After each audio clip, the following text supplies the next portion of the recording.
Macronutrients का part है वो ऑलमोस्ट कवर किया है। आज के लेक्चर में मैं स्टार्ट करने जा रही हूँ माइक्रोन्यूट्रिएंट्स के बारे में। जब हमने फूड एंड न्यूट्रिशन का पार्ट स्टार्ट किया था उसमें मैंने सबसे पहले स्टार्ट किया था कि फूड एंड न्यूट्रिशन में अगर हम न्यूट्रिएंट्स के बारे में पढ़ें तो न्यूट्रिएंट्स टू टाइप्स के हैं, मैक्रोन्यूट्रिएंट्स एंड माइक्रोन्यूट्रिएंट्स। एंड इनकी कैटेगराइजेशन क्यों की गई है, on what basis they have been categorized, I have already explained you. Micronutrients में हमने डिस्कस किया है कार्बोहाइड्रेट्स, प्रोटीन्स एंड फैट्स। आज मैं स्टार्ट कर रही हूँ माइक्रोन्यूट्रिएंट्स के बारे में। एंड माइक्रोन्यूट्रिएंट्स में मेनली दो पार्ट्स आ रहे हैं, विटामिन्स एंड मिनरल्स। तो micronutrients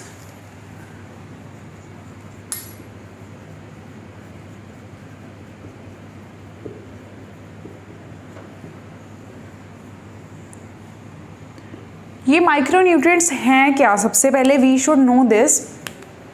Micronutrients, these are the nutrients that are present in the food that we consume। ये वो nutrients हैं, ये वो पौष्टिक तत्व हैं जो हमारे खाने के अंदर present होते हैं, खाने के अंदर होते हैं। And definitely our body need these nutrients for growth and development। Why they are called as micronutrients? Because इनकी जो क्वांटिटी है, इनकी रिक्वायरमेंट है हमारी बॉडी के लिए वो कम है as compared to the carbohydrates, proteins and fats. So that is why they are called as the micronutrients. So micronutrients are the nutrients that are required in less amount as compared to carbohydrates,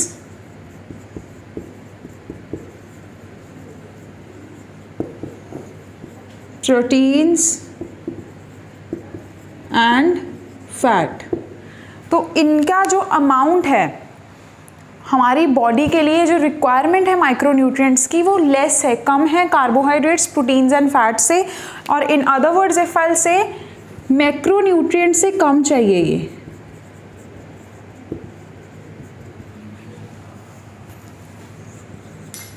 less than macronutrients. And micronutrients के case में mainly दो parts है micronutrients के, vitamins and minerals. सुना है आप सबने vitamins and minerals के बारे में।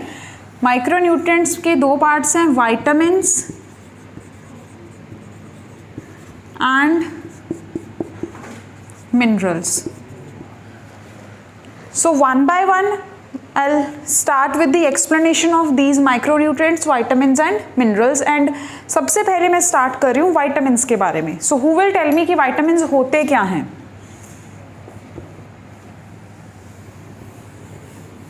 What are vitamins?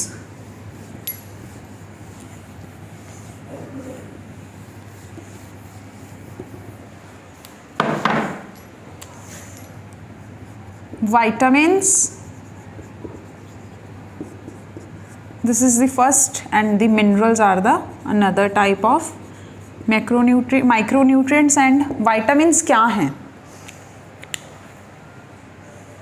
सुना है vitamins के बारे में, राइट? इंपॉर्टेंट पार्ट है that should be present in our food. And ये हमारी बॉडी की ग्रोथ एंड डेवलपमेंट के लिए ज़रूरी है। हमारी बॉडी के अंदर जो भी फंक्शंस हो रहे हैं, मेटाबॉलिज्म हो रहा है, different types of systems, digestive system, circulatory system, excretory system, respiratory system, इनकी functioning के लिए these vitamins are required along with the minerals। इसके साथ साथ macronutrients भी चाहिए। So vitamins की अगर हम बात करें तो vitamins are being classified into two parts।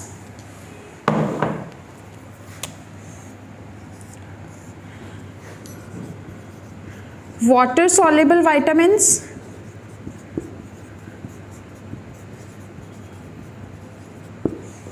next is the fat soluble vitamins।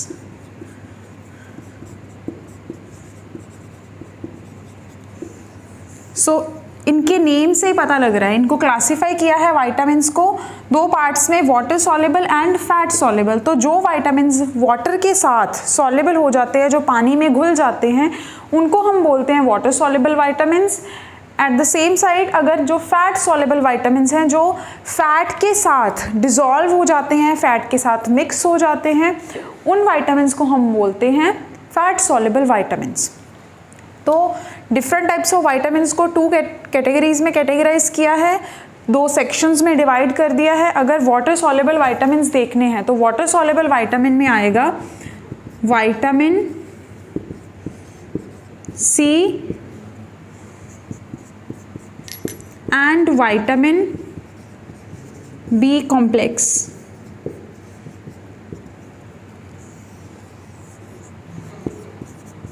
This vitamin B complex, this is a complex है ये, it means इसमें बहुत सारे different types of vitamin B के parts present हैं या different types of vitamin B present है। अगर बात करें फैट सॉल्युबल वाइटामिन की तो फैट सॉल्युबल वाइटामिन में आएंगे vitamin A, D, E and K. So vitamin D, vitamin E, vitamin K and vitamin A. Fat soluble vitamin में आ रहे हैं these 4 types of vitamin and water soluble में आ रहे हैं these 2 types of vitamin. So one by one I'll explain these all vitamins, right?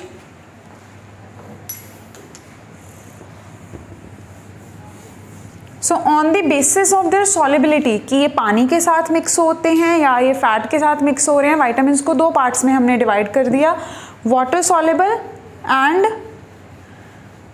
Fat soluble. So I am starting with the fat soluble vitamins. Fat soluble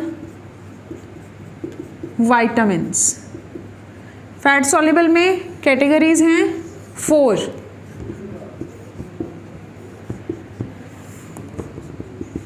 vitamin A, vitamin D, vitamin E and vitamin के।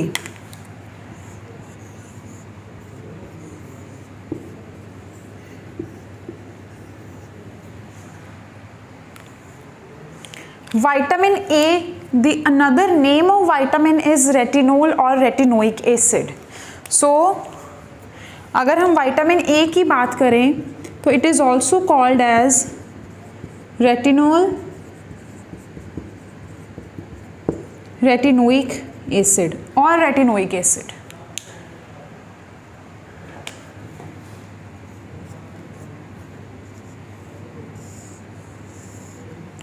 The another name of vitamin D, vitamin D के बारे में सुना है सबने, right? किसी को the another name of vitamin D क्या होगा? vitamin D का और नेम, जैसे in case of vitamin D हमने बोल दिया रेटिनोल या retinoic acid. Anyone can guess that what could be the another name of vitamin D? vitamin D हमें पता है, easily everyone know, right? कि क्या कहाँ से मिलता है? यस, धूप से मिल रहा है। तो विटामिन डी का और नेम क्या होगा?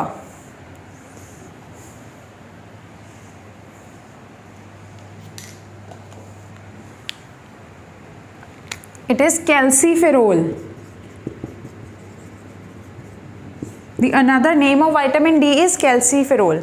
Vitamin E, what is the another name of vitamin E? Vitamin E का अनदर नेम है tocopherol.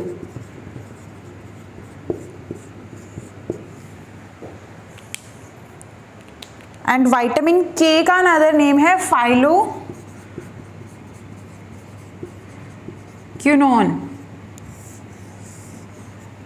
So these are the another names of the vitamins. Vitamin A को बोलते हैं रेटिनोल या रेटिनोइक एसिड, विटामिन डी को बोलते हैं calciferol, vitamin ई को बोलते हैं टोकोफेरोल एंड विटामिन के को बोल रहे हैं phylloquinone.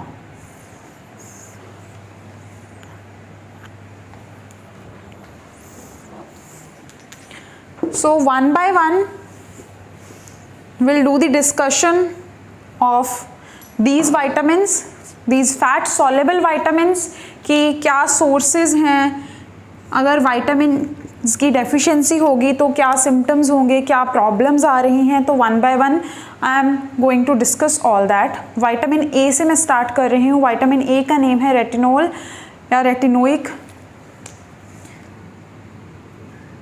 Retinoic acid. Yes, who will tell me कि विटामिन ए का सोर्स क्या है? सोर्स मीनिंग कि ये किस फूड स्टफ से हमें मिलता है, कौन सा ऐसा, which type of food is rich in vitamin ए, क्या हमें खाना चाहिए कि हमें विटामिन ए मिलेगा?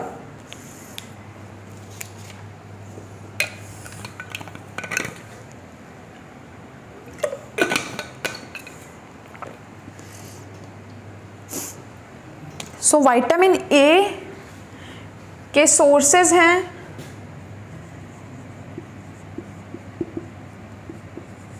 Code liver, milk, milk products,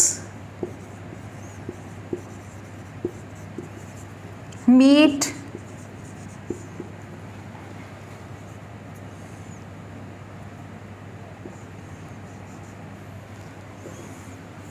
apart from this और कौन कौन से सोर्सेज हो सकते हैं? मिल्क, मिल्क प्रोडक्ट्स हो गया, मिल्क प्रोडक्ट में पनीर आ जाता है, राइट, चीज़, बटर, मीट, एनिमल मीट हो गया, cod liver. Apart from this और क्या, कौन सा ऐसा सोर्स है जिससे हमें विटामिन ए मिलेगा?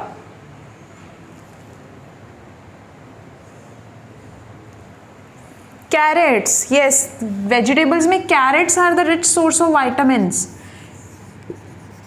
कैरेट्स में से विटामिन बहुत मिलेगा। Egg, egg also contain the vitamin. So these are the few sources, ये कुछ सोर्सेज हैं that are rich in vitamin A, जहाँ से हमें विटामिन ए मिलता है।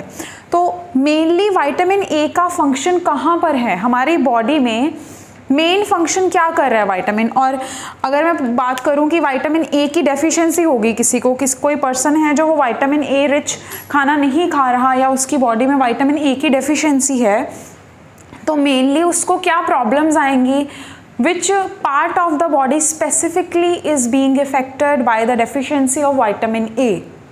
तो अगर विटामिन ए की डेफिशिएंसी आ रही है तो वही पार्ट इफेक्ट होगा जहाँ पर विटामिन ए फंक्शन कर रहा है, राइट? तो वी शुड नो कि विटामिन ए की फंक्शनिंग कहाँ इम्पॉर्टेंट है हमारी बॉडी में।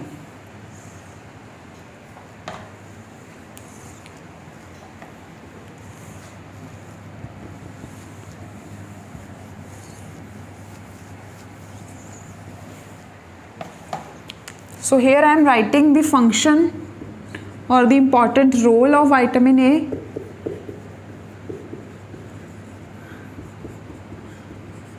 Yes.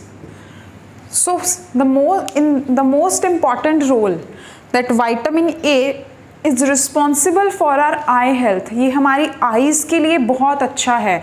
It is helpful for the functioning of our eyes. हमारी eyes की health के लिए vitamin A is very important. Any other function of vitamin A?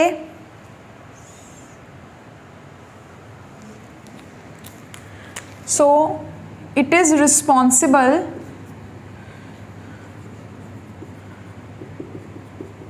for growth and development of our body.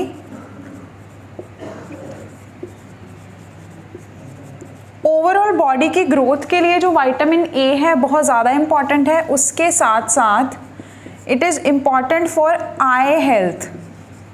Major role जो है इन आई health, हमारी eyes के लिए बहुत अच्छा है. उसके साथ साथ हमारे इंटरनल सिस्टम की जो मेम्ब्रेन है, जो हमारी बॉडी के इंटरनल लेयर्स हैं, उनके सेल्स के लिए, जो सेल्स अंदर जाकर अंदर लेयर्स बना रहे हैं, हमारी बॉडी के अलग अलग पार्ट्स बना रहे हैं, उनके लिए vitamin A is very important. It is important for internal systems. उस सिस्टम में भी स्पेसिफिकली कहाँ, जो सिस्टम्स की मेम्ब्रेन्स हैं, सिस्टम्स की लेयर्स हैं, वहाँ पर विटामिन ए का बहुत ही इम्पॉर्टेंट रोल है. क्लियर? अभी हमने सोर्सेस कर लिए हैं एंड उसके साथ साथ विटामिन ए के फंक्शंस कर लिए हैं. अभी अगर हमने ये देखना हो कि विटामिन ए की अगर डेफिशिएंसी हो गई, कोई पर्सन है वो विटामिन ए रिच फूड नहीं खा रहा तो डेफिनेटली उसकी बॉडी में डेफिशिएंसी होगी। Then according to you which part of the body is most affected and the common symptom due to the deficiency. अगर डेफिशिएंसी हो जाती है विटामिन ए की, deficiency of vitamin A, deficiency of vitamin A से क्या होगा? Yes, see start thinking about the functions, जो functions perform कर रहा है vitamin A inside our body. Definitely अगर विटामिन ए की डेफिशिएंसी होगी तो ग्रोथ एंड डेवलपमेंट में प्रॉब्लम आएगी, राइट? अगर कोई चाइल्ड है, ग्रोइंग चाइल्ड है, ही और she is not getting proper और the required amount of vitamin A, जितना उसके खाने में होना चाहिए उसको नहीं मिल रहा, तो उसकी ग्रोथ एंड डेवलपमेंट, उसकी बॉडी की ग्रोथ और डेवलपमेंट में प्रॉब्लम आएगी। Secondly I health is the majorly affected. और अगर हम बात करें कि कॉमन सिम्टम की हम देख के जैसे बताते हैं तो आईज की health, right, eye sight weak हो जाना, it is one of the main symptom of vitamin A deficiency. तो डेफिशिएंसी ऑफ विटामिन ए के कारण क्या होगा? Growth and development of body is affected. Body की ग्रोथ और डेवलपमेंट इफेक्टेड होगी मेजरली। उसके साथ साथ second, eye health, eye health is affected. And eye health कैसे इफेक्ट होगी? Main problem that arise due to the deficiency of vitamin A, specifically जिसमें आई health effect हो रही है उसमें आएगा नाइट ब्लाइंडनेस। आई साइट पे इफेक्ट पड़ेगा। Night blindness is one problem, one main problem that is directly related with the deficiency of vitamin A. vitamin A की deficiency के कारण नाइट ब्लाइंडनेस जो हो रही है,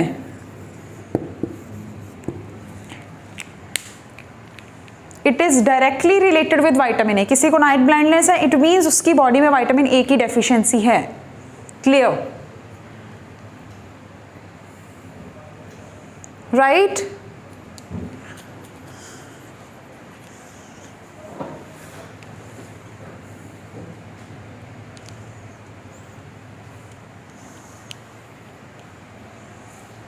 Done. Next is vitamin D.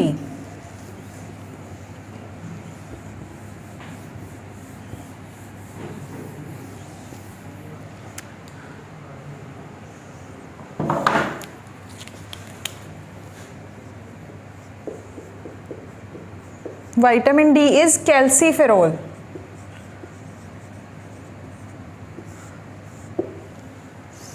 So what are the main sources? हमें vitamin D कहाँ से मिलता है? What are the main sources of vitamin D? Vitamin D के लिए मेन सोर्सेज कौन कौन से हैं?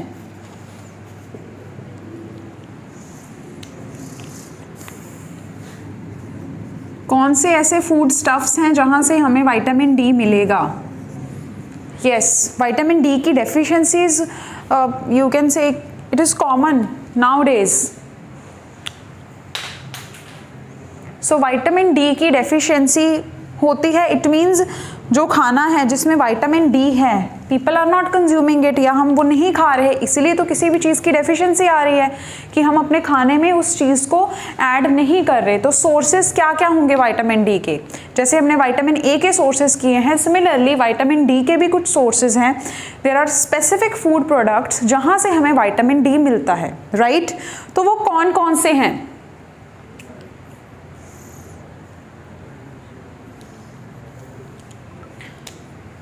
Yes. So in this case,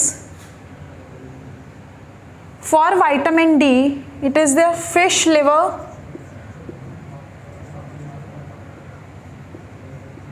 fish oil capsules, right? They also contain the vitamin D to some extent. तो fish liver और cod liver milk, egg, meat, usually the animal products. Animal products से हमें ज़्यादा amount में vitamin D मिलता है. To simplify it, I am writing here animal products.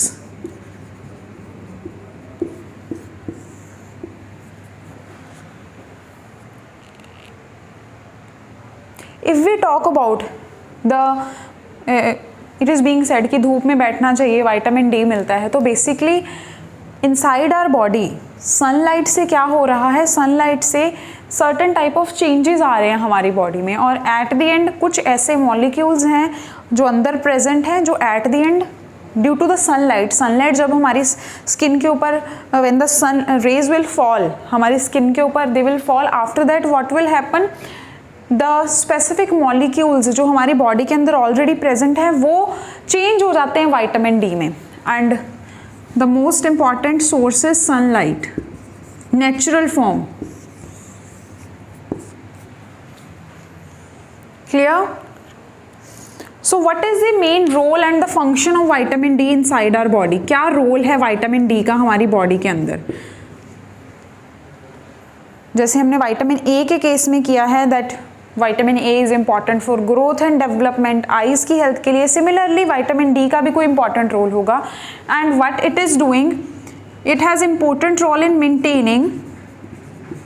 Maintain calcium and phosphorus levels in body. Or in other words, to simplify it more, what we can say that vitamin D is responsible for our bone health, because हमारी जो bones हैं, हमारी जो हड्डियां हैं, वहाँ पर ये दो minerals present हैं. हमारी बोन्स में कैल्शियम एंड फॉस्फोरस प्रेजेंट है. एंड विटामिन डी का बहुत इंपॉर्टेंट रोल है दैट विटामिन डी हमारी बॉडी में, हमारी बोन्स के on our bones, right, bones में या व्हाट इट इज़ डूइंग, ये कैल्शियम और फॉस्फोरस का लेवल जो है मेंटेन कर रहा है हमारी बॉडी में. बिकॉज अगर बोन्स के ऊपर भी अगर बात करें, एक्सेस ऑफ कैल्शियम डिपॉजिट होगा, that would be the condition of वो प्रॉब्लम की कंडीशन है. तो विटामिन डी का मेन रोल है कैल्शियम और फॉस्फोरस के लेवल्स को मेंटेन करना. In other words, it maintain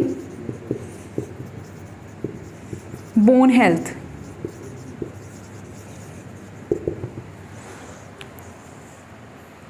हमारी जो बोन्स हैं, बोन्स की हेल्थ को मेंटेन करने में विटामिन डी का बहुत ही इंपॉर्टेंट रोल है.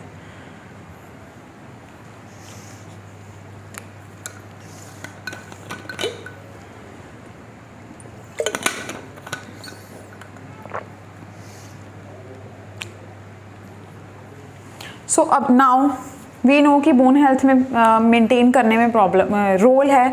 तो अगर विटामिन डी की डेफिशिएंसी आएगी, so definitely the bone health will be affected, right. Bones will became week. If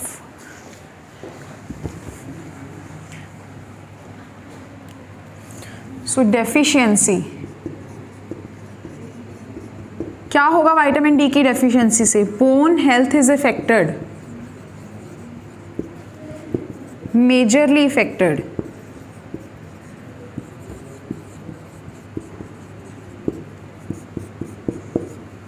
bone health majorly affected है, बोन्स वीक हो जाती हैं अगर विटामिन डी की डेफिशिएंसी होगी, बिकॉज कैल्शियम और फॉस्फोरस का लेवल जो है वो मेंटेन्ड नहीं रहेगा. विटामिन डी कम है, then it will automatically result in the disruption of calcium and phosphorus levels.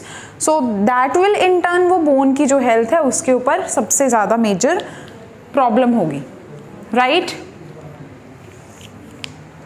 Next is vitamin E.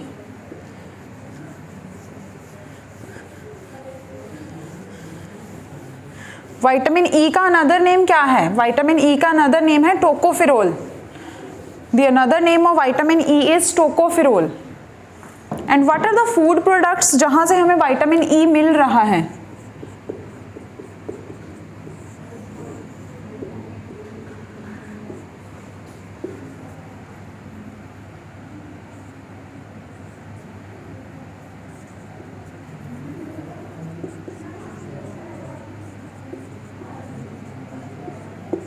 This is another name of vitamin E.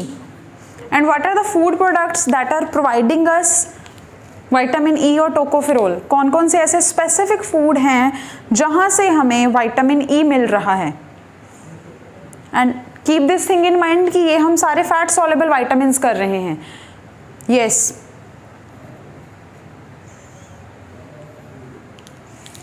So sources की अगर बात करें,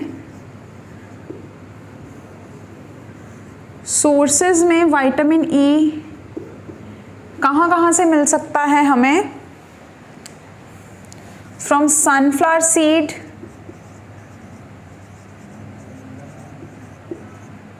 corn,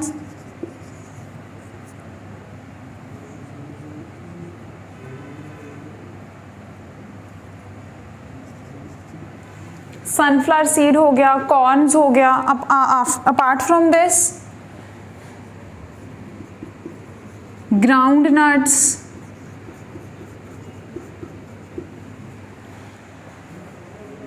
or overall if I'll say nuts, it contain the walnuts, almonds. These are the few sources of vitamin E. So if we have to talk about the functions, what is the main function that is being done by vitamin D inside our body? हमारी body में vitamin E का क्या function है, where it is playing the important role? So vitamin E का most important function है to maintain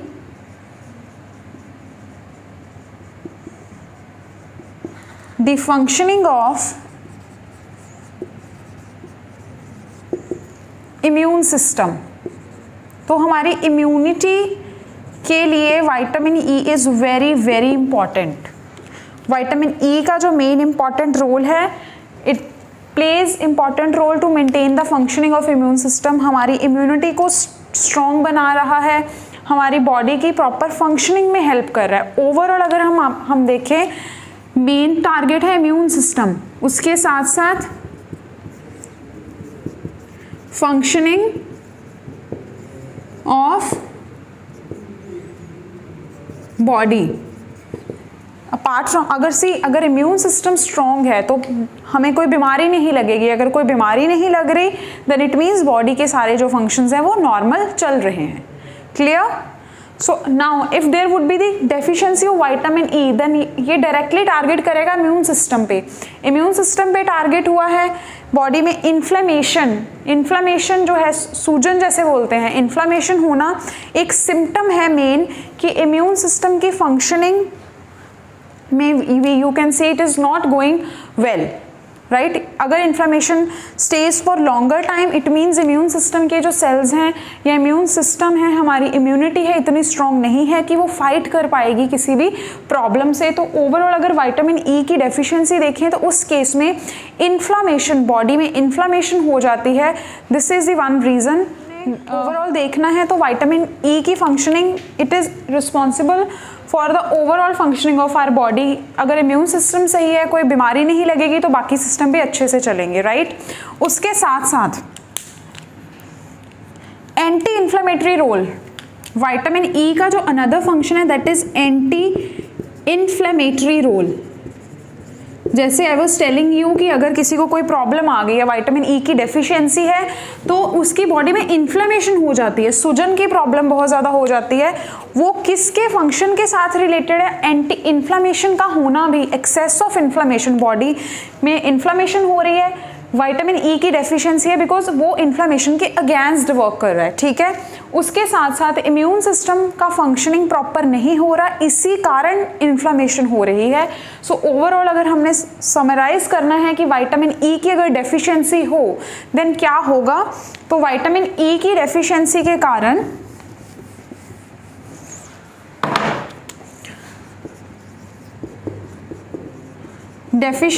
कारण inflammation,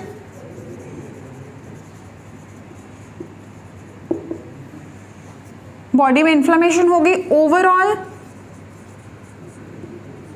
functioning of body is डिस्टर्प्टेड.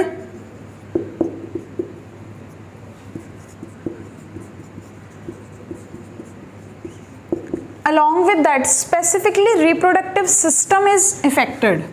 functioning of reproductive system is disrupted or affected. Reproductive system is affected,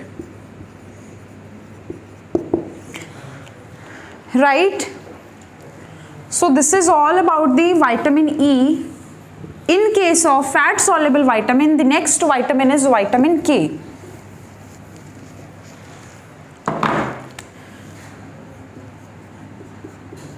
And the name of vitamin K is phyloquinone.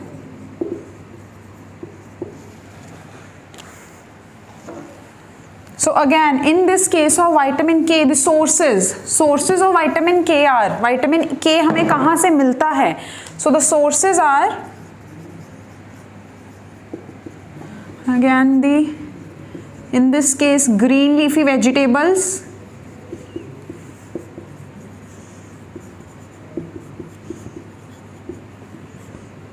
egg, animal products like meat,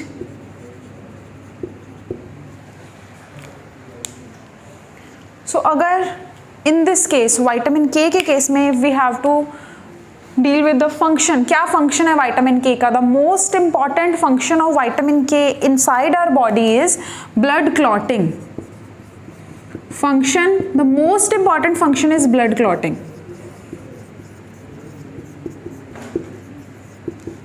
अगर हमें कभी चोट लग जाती है, right, तो चोट लगने के कारण थोड़ी देर खून बहता है, उसके बाद वो जम जाता है, तो वो ब्लड क्लॉटिंग का रीज़न है विटामिन के। इसके साथ साथ बहुत सारे फैक्टर्स भी होते हैं, blood clotting factors, specific proteins जो पार्टिसिपेट कर रहे हैं ब्लड क्लॉटिंग में, बट विटामिन के भी अगर नहीं होगा तो ब्लड क्लॉटिंग नहीं होगी, राइट। तो मेन फंक्शन है blood clotting. Same in this case अगर हमने डेफिशिएंसी देखनी है, डेफिशिएंसी सिम्टम या डेफिशिएंसी, तो डेफिनेटली पर्सन को क्या होगा, पर्सन को ब्लड क्लॉटिंग में प्रॉब्लम आएगी, राइट। तो overall blood clotting is affected.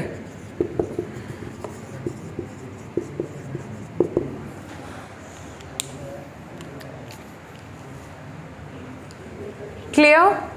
So this is all about the fat soluble vitamins. हमने vitamin A, vitamin E, D and K बारे में डिस्कस किया है, उसके sources, the important functions that they do inside our body. Specifically अगर deficiency हो रही है तो क्या प्रॉब्लम हो जाती है इन वाइटामिन्स की डेफिशिएंसी के कारण, इन फैट सॉलेबल वाइटामिन्स, वो हमने किया है। अभी इनको हमने फैट सॉलेबल वाइटामिन्स बोला है, ए, डी, ई एंड के को। हम खाने में इनको कंज्यूम कर रहे हैं, तो फैट सॉलेबल क्यों बोला गया है? क्योंकि खाने के अंदर कार्ब्स भी होंगे, प्रोटीन्स भी है, फैट भी है और ये वाइटामिन्स भी हैं। जस्ट इमेजिन, तो जब इनका डाइजेशन हो रहा है उसके बाद जब ये सारे vitamins, specifically fat soluble vitamins, इन्होंने हमारे सिस्टम के अंदर एब्जॉर्ब होना है, हमारे एक एक सेल तक पहुंचना है, how they will reach? In that case fat soluble हैं, तो जो फूड के अंदर फैट प्रेजेंट है ये उसके अंदर घुलेंगे, ये पानी के साथ मिक्स नहीं होंगे, तो फैट के साथ ही इनकी एब्जॉर्प्शन होगी, अलग से नहीं हो सकती, बिकॉज ये फैट सॉलेबल हैं।